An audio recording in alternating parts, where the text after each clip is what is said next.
किसानों की बात हो गई। अब मैं आ रहा हूं 2022 में आपकी अग्नि परीक्षा होनी है। और मैं अग्नि परीक्षा इसलिए कहता हूं उसको, यूपी के चुनाव को, क्योंकि जब 325 सीटें पिछले चुनाव में बीजेपी ने जीती थी तब नरेंद्र मोदी के नाम पर जीती थी। उस समय पार्टी का चेहरा नरेंद्र मोदी थे। अमित शाह को चाणक्य कहा जाता है उत्तर प्रदेश में बीजेपी की उस जीत का।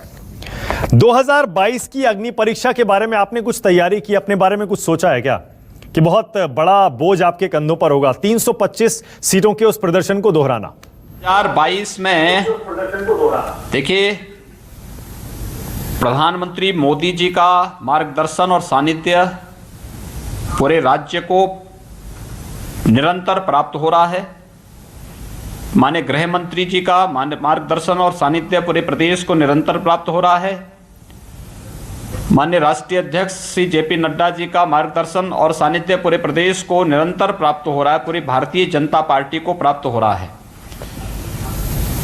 अपने नेतृत्व के यशस्वी मार्गदर्शन में भारतीय जनता पार्टी 2022 में डंके की चोट पर फिर से चुनाव जीतेगी, कोई संदेह किसी को नहीं होना चाहिए। और ये अलग अलग चुनाव परिणामों ने ये साबित किया है।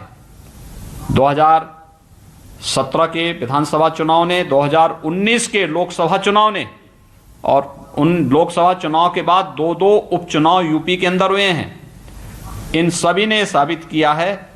अभी हाल ही में तो 1 महीने पहले चुनाव के परिणाम सामने आए हैं।